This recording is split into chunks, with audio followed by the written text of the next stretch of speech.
So, good afternoon and welcome to Incremental's digital online event, The Evolving Role of the CFO in the Digital Era. In today's session,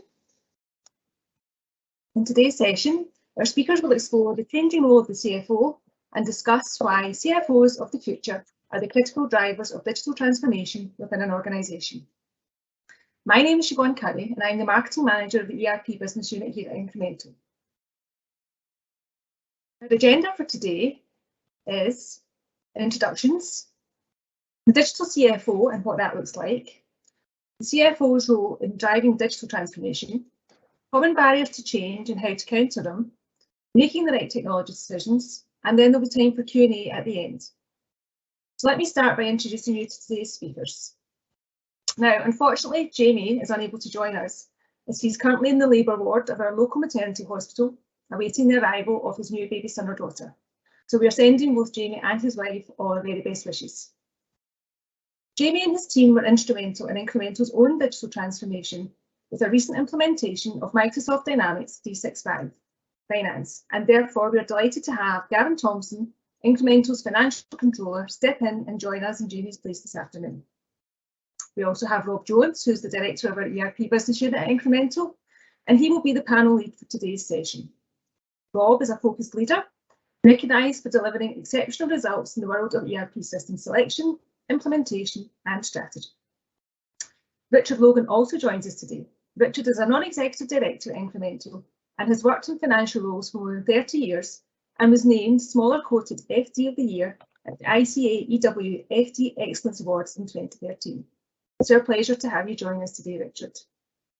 There will be opportunities to ask questions at the end of the session, so please feel free to submit your questions in the text box. So now, let me hand you over to Rob.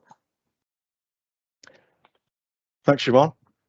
Okay, so let's just, I suppose, start by just setting some context around the topic today, really. I think we're all witnessing a very rapidly evolving role for the CFO in today's business.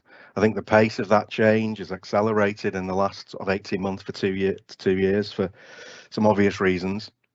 And I think research is certainly pointing to the point that really we're seeing an enormous amount of change, with the vast majority of CFOs saying that their role has evolved significantly in the last sort of 12 to 18 months. Can I have the next slide, please, Siobhan? I think there's a big clue in the quote on screen there from Microsoft. The new CFO often now is seen as the Chief Future Officer. So I think we can safely say it's very much with one eye on the future, very much a forward-looking role with a strategic input rather than the traditional one, which I'll cover in a second. Next slide, please, Siobhan. So I suppose the title of this slide really is the sort of really the tip of the iceberg, but it's certainly no longer just a numbers game for the CFO.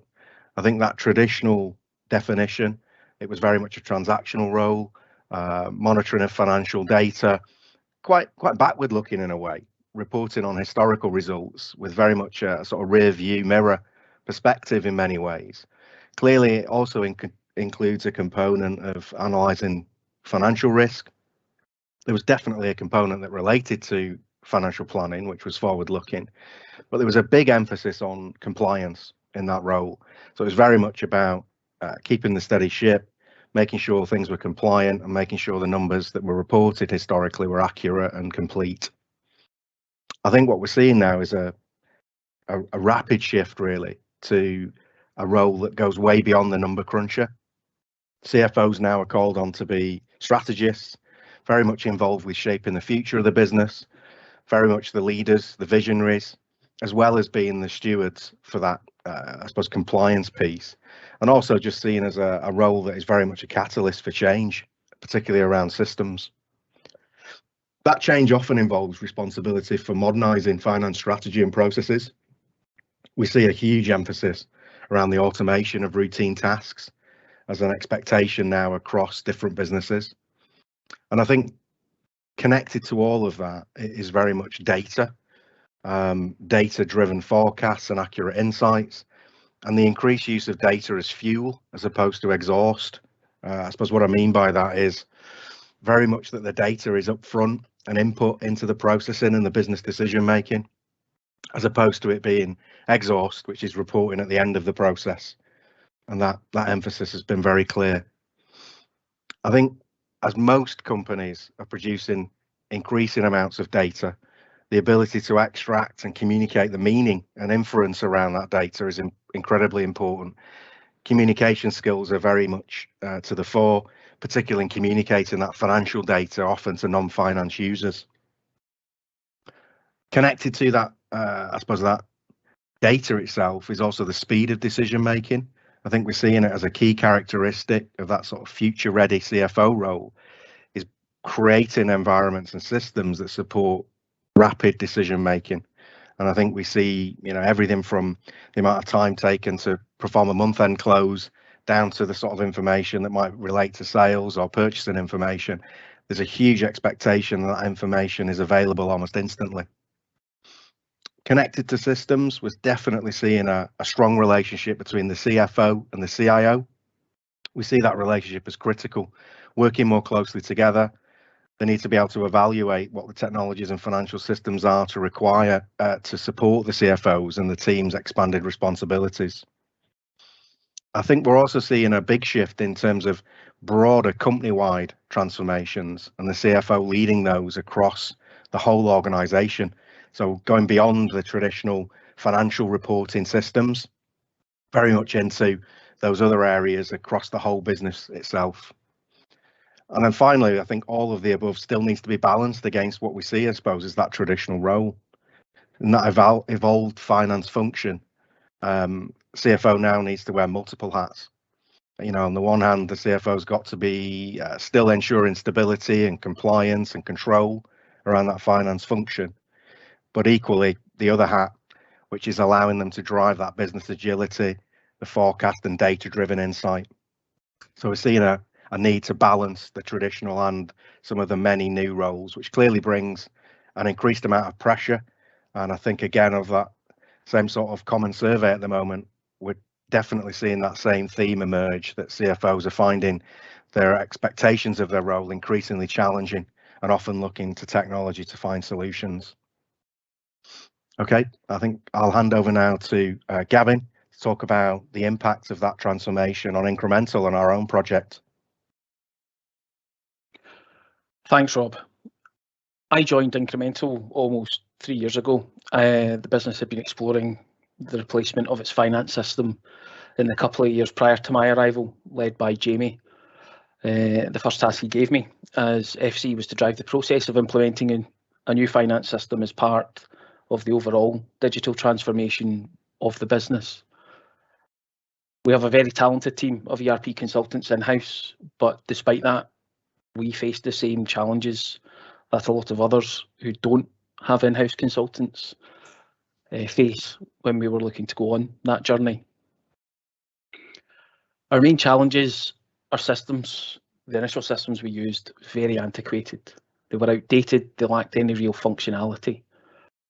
We used them to process transactions and generate a trial balance and a very, very basic set of primary statements, which we then had to develop into a management reporting pack, which was done on Excel. Due to the significant growth and acquisitions that the company made, we had 3 separate finance systems: Great Plains, Sage and QuickBooks. We had 2 timesheet systems and a lot of data in Excel files and sheets. Most of our key finance processes, so revenue recognition, revenue and cost matching, the raising of invoices, they were run out with the systems and posted in purely for reporting purposes. Timeliness of reporting. Our time to close month end was impacted mainly due to the high level of manual input required just to get to a number before we even started a review stage. Our historical close time was in the 10 to 12 working day range, and this required a huge effort by the team every month, particularly as volumes increased with the growth of the business. There were typically a lot of long days and extra working days for our part-time team members to complete the close. Lack of visibility. Our ability to understand data and transactions in the system were hampered due to very little opportunity to drill down on these transactions. For instance, if a cost stood out as unusual and we wanted to know more, we would take a lot of time to understand, as we had to go through, ask one of the team to dig out a scanned invoice and email it over. On our new finance system, we're able just to click through the transaction on the system, and the invoice is there as an attachment that we can download. Finally, the concept of drilling down on some info wasn't possible on a lot of our results without significant manual effort.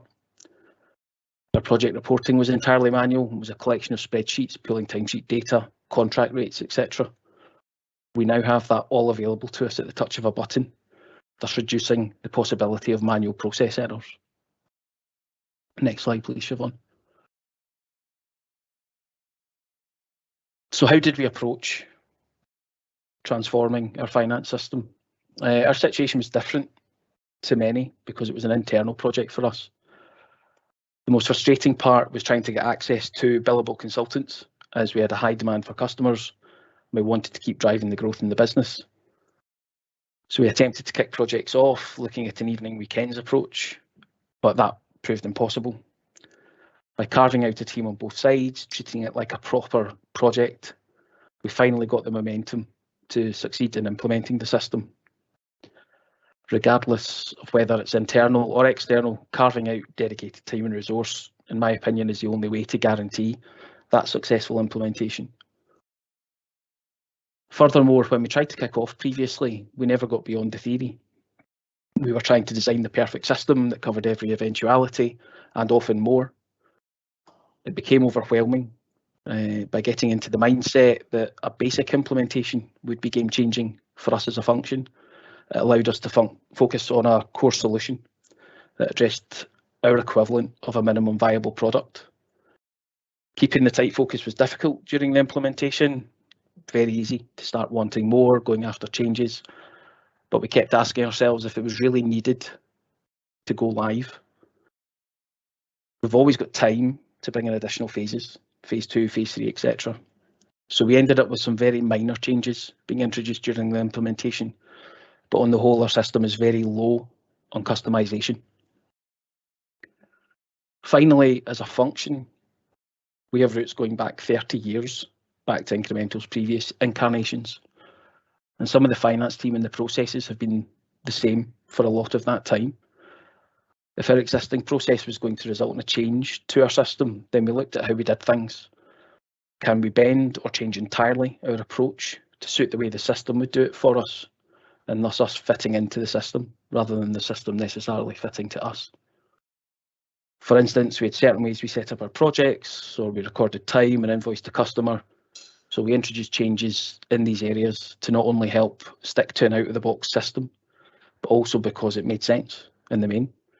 And being honest, we've not missed how we used to do that. Okay, next slide, Siobhan.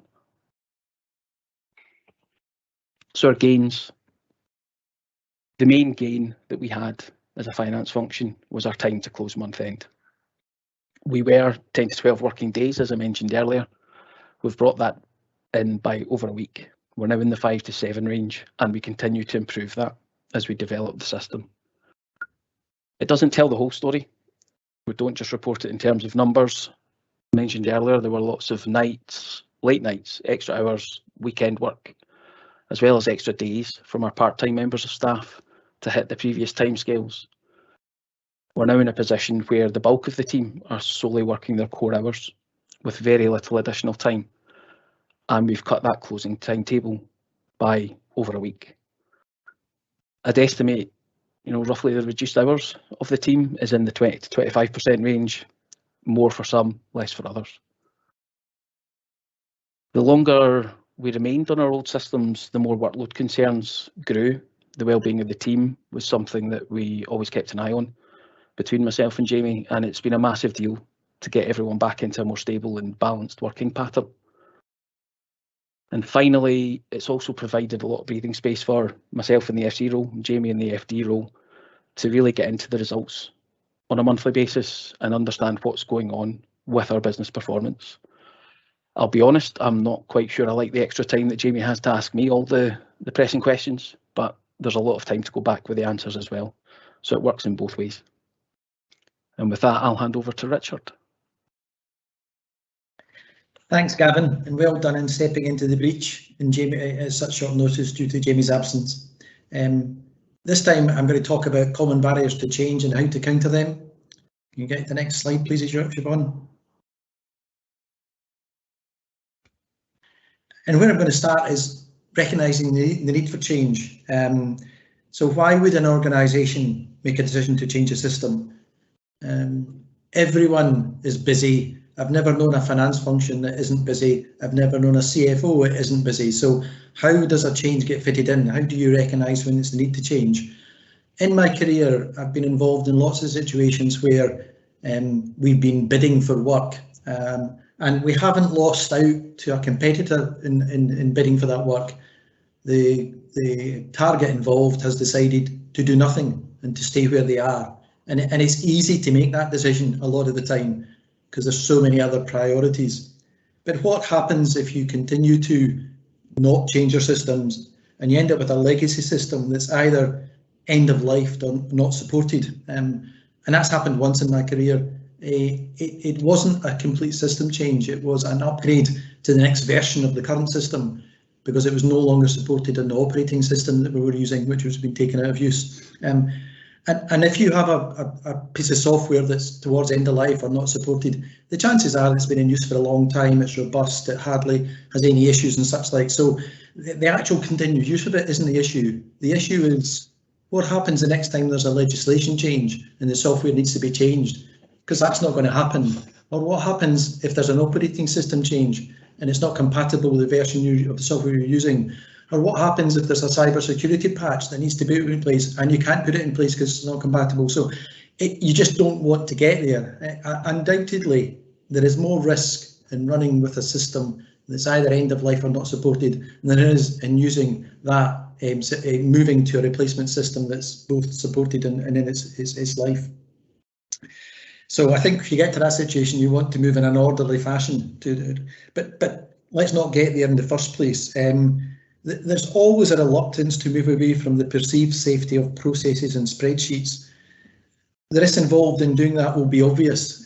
However, there are equal risks and benefits involved in not doing that, which would potentially aren't as visible but are just as real. As Gavin mentioned, we obtain benefits from Incremental from implementing a new system. And Rob also mentioned this of manual processes and the likes of month-end routines. In a recent survey of CFOs, 91% of the respondents said they still had manual processes as part of their monthly routine, and 52% said they were the most time-consuming part of the monthly routine. And clearly one of the benefits of replacing a legacy system is the opportunity to replace manual processes and the extensive use of spreadsheets in a more reliable and user-friendly fashion. So I think as a CFO, you should be finding the time to review your existing systems and consider if you need to think about replacing them. And that's much about finding out what new systems can do for you as it is about wanting to replace the existing solution. Gavin's talked quite a lot about the time that has been saved by incremental moving to the new system. So there are benefits of moving to systems, modernising workflows and such like. Because we know that there is risk aversion and resistance to change. That's human nature, but that doesn't mean to say we shouldn't change. But you'll find that people need help along the way to accept change. And I think CFO, the role of a CFO is to lead in that way, is to show the benefits of making the transition, to show that the risks of doing that outweigh the risks and continue where you are, to show the benefits in it. Gavin mentioned the well-being of the finance function. The cut down in workload has benefited the finance function in Incremental. You will have people who believe that moving to a new solution is too great a risk and it shouldn't be attempted. They'll not be appreciating that simply by sticking to the existing system, you're also running risks. These risks are not, they're inherent risks as opposed to visible risks. And I think you need to make clear to people the risks of not moving so they understand better the risks, the benefits of moving.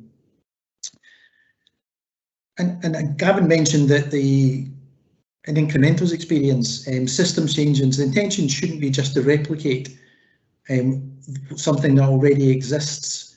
I always think of it as a jigsaw puzzle. So there's already a picture there, and we've two pieces of that jigsaw puzzle that we need to replace So we could do it in a couple of ways. We could make the new solution fit exactly the size of the two pieces and plug it in, or we could change the size of the hole in the jigsaw puzzle and plug in a new solution. And I think the answer is much more of the latter than the former. If all you do is try to boil water, as Rob would say, then you'll spend a long time and your budget will go up. So it's about using the new solution to its best advantage by changing the shape of the hole in the jigsaw puzzle, rather by trying to fit the solution into the jigsaw puzzle. And at Incremental, we are helping customers and prospects move to new systems continually, month after month, and not just Incremental, others are as well. So there's lots of system changing on, there's lots of experienced consultants helping that to happen, and there's no reason why any of your organisations can't have a successful migration to a new solution. And on the subject of migration, we've got data migration and cleansing here. Data becomes untidy over time, it just does. And you need to do a cleansing exercise in that data before the migration. And the cleaner and purer the data is, the easier the migration to the new system will be. There'll be skills gaps as well. People will need to learn how to use a new system, and not just learn how to use it, but learn how to use it to its optimum position, so that you get the most out of it, and that clearly will involve training of all the people.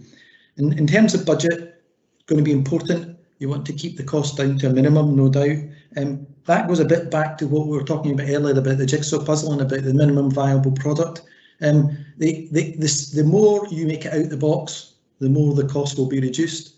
And in fact, the name Incremental Group comes from Incremental's philosophy to digital transformation. It's seen to be in an incremental way. It's not a big bang approach. It's a gradual move to digitalisation of the organisation. That makes it as risk-free as possible. Final thing I'll mention is silos. All organisations tend to have silos of people. Those silos need to collaborate. They need to collaborate anyway, but in terms of any new projects, they need to collaborate. Collaboration was essential if we're going to have a smooth transition to the new product. Thanks for listening to me, and I'll hand back to Rob to continue with the rest of the presentation. Thanks, Richard. I certainly recognised some of those barriers and some of the ways around them too. I suppose what we're going to wrap up with really is a review of, I suppose, the kind of characteristics really that form part of that making the right technology decisions, and the key things, I suppose, to consider as you step into that journey. I think the first one really we see a lot, particularly at Incremental, which is making a decision that's based on today. I think Incremental can provide both of the types of Dynamics ERP systems, and I think we operate very well at the margin between the two as well.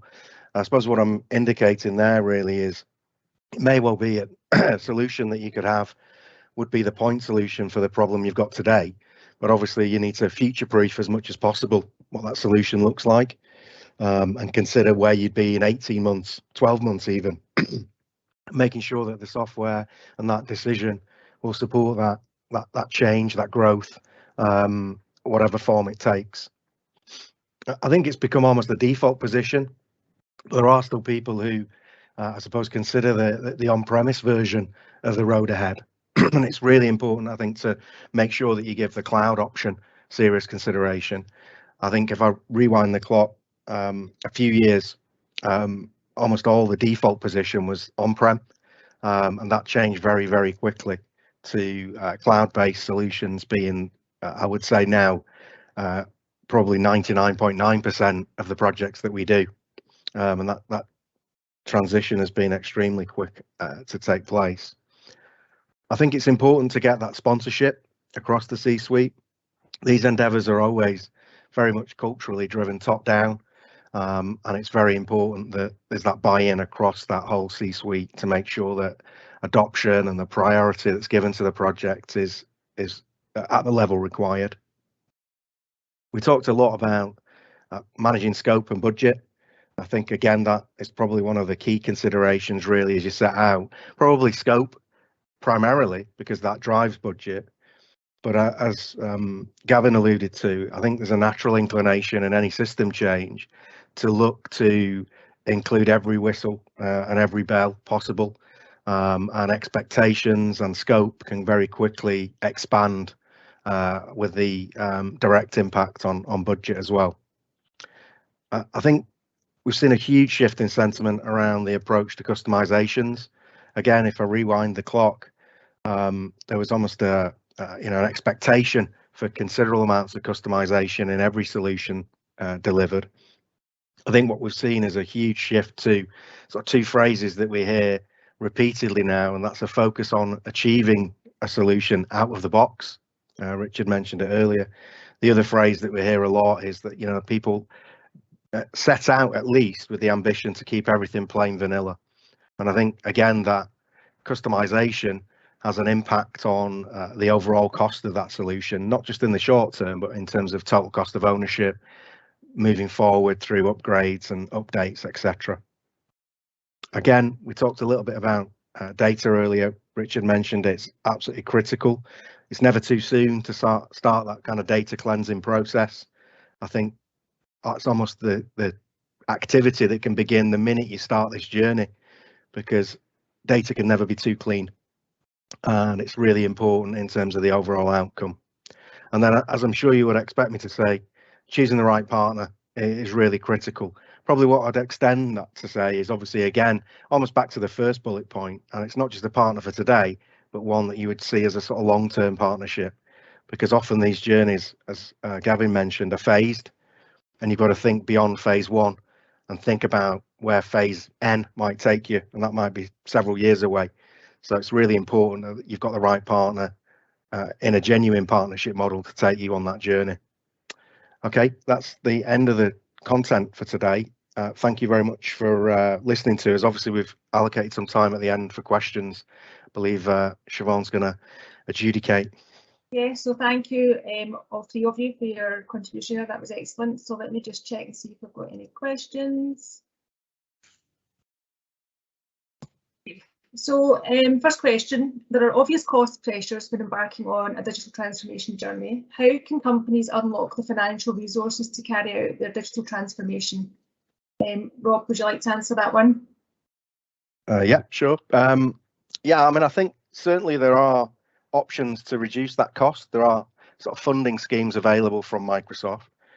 There's certainly funding available to get into that initial discovery step. So there are specific funds that we can apply for, which can alleviate some of the costs that relate to perhaps mapping out the project and running through that initial discovery and requirement session. I think beyond that, then, there are definitely schemes at the moment which are designed to help people move away from legacy Dynamics products. So there's specific migration assessments for clients that are on AX. And there's also a specific funding available for people to move away from other legacy Dynamics products, Dynamics GP, NAV, and SL. And that includes substantial discounts off the software licensing costs for the new Dynamics cloud solution. I think they're up to 60% discounts as incentives, which will make a huge difference in terms of operating cost related to the software. Okay, thanks for that. Let me just check for more questions. Okay, so you have supported many transformation journeys, including your own. What is the most common mistake organisations make, and have you ever been involved in a project that failed? I guess another one for you, Rob. Yeah, sure. I think certainly what we've talked about a couple of times, I think, throughout, really. But I suppose top of the list for me is scope creep, both pre-project, if you like, and particularly during the project. I think there's a natural tendency as the momentum builds behind a project to boil the ocean, frankly. And it's really important to see that broken down into achievable phases. You can sometimes spend too much time going round and round trying to define what the requirements are. And actually, in the background, the business requirements are changing. You know, businesses are so dynamic now that if you spend an inordinate amount of time defining the requirements, you'll often find that the requirements have changed in the background, and it becomes a bit of a loop that you can get caught into. certainly I'd mention data again. I'd say as a trigger for delays in project, delays in go live, I would say data cleansing and data quality are certainly top of the list. And then a final one that Gavin mentioned actually is just ensuring that you carve out the resources on your side to make sure that you've got the appropriate project team. We obviously appreciate often project teams on the client side have got day jobs, but really if there's something that characterizes very successful projects, it's that there's an appropriate project team that are given the bandwidth and the time required to dedicate to a project like this. Okay, thanks, Rob. Yeah, we have another question. Automation of manual processes has been mentioned quite a few times throughout the session today. Are you able to give an example of a process that you have automated and the benefits that were realised? And Gavin, I think that's a good one for you. Sure. So I suppose for our one, it's the generation of data from our timesheet entries, the work carried out by our consultants, into the invoicing of that time, and then the benefits into the cash collection for that point and the benefits to the cash flow. So under our old system, we had to collect data on an Excel dump of data from our old timesheet system, manually enter rate cards, linking it to, through VLOOKUPs and other such Excel formulas, and generate the values on that basis, entering the values into our old finance system and generating the invoice through that process. Once you were generating the invoice from the finance system, it wouldn't be unknown for it to take upwards of 5 to 6 minutes to actually go from pressing print the invoice to it appearing on your screen. Now timesheets are linked, it's all in the same finance system. So we press one button, it generates the time entries, it generates the rate card that's already been input into the system, matching it against the roles for each of our consultants. And subsequently, the invoice is generated and we send it to our project managers for a review, and that's then sent to the customer. All told, we're reducing our invoicing time probably by 6-7 working days in a month, and that in turn has the benefits in our cash flow, in that you're then receiving that cash earlier with the earlier date of sending the invoice. Okay, thanks. So some powerful savings there, Gavin. So yeah, thank you. We have another question. What are the most common inflection points that trigger migration consideration? I think this is probably open to all of you. Rob, do you want to maybe start answering that question? Yeah, sure. I think we certainly see legacy end of life sort of being a key inflection point. I think when you look at certainly the old legacy Dynamics products, we're seeing some deadlines looming in and around end of mainstream support and end of extended support even in some cases. I think extended support for AX 2012 R2 is next April. I think even mainstream support for AX 2012 R3 ended in October. So we're probably looking at the extended support ending in January of not next year, the year after. And then you've got mainstream support on Dynamics Nav 2017, I think ends in January next year. So these are the kind of end of life or end of mainstream support, end of extended support conversations that are certainly classic sort of inflection points for Dynamics legacy customers. I think beyond that, then we see, certainly corporate activity being a trigger point. Acquisitions and disposals often divestments will often trigger a conversation, and we also see cyber incidents as a key kind of inflection point, sadly, where people look to recreate a system or provide a new system based on some sort of cyber issue that's occurred. Those will be the most typical inflection points I encounter. Okay, thank you. Gavin, I think a question for you. Can the system auto-recognise purchase invoices to input, so OCR technology? So we can allocate it against our relevant projects. We allocate purchase invoices against projects on a regular basis, whether it be from our contractors, whether it be for licenses in our field especially. So yes, we are able to carry that functionality out. Rob will be able to correct me if I'm slightly off there, but no, correct. And I think that's the benefits we have. Yeah, certainly, and the OCR side of it again is an extension of that. So it's really comes down to defining a sort of template format for that invoice. So certainly where you've got lots of invoices from the same supplier, you can define those templates and then use OCR technologies just to auto import that information straight in. Okay, great. And I think we've got time for one last question. In your experience, what would be the average time to implement an ERP system for SMEs? I would say for SMEs, you're probably looking at an average of somewhere between 3 and 6 months. Having said that, it can be achieved more rapidly and it can take longer. But I would say typically that would be my overall estimate without knowing any further information. Okay, and we can certainly, if the person that asked that question wants to get in touch, we can certainly talk you through that as well and give you a bit more information and realistic timescales.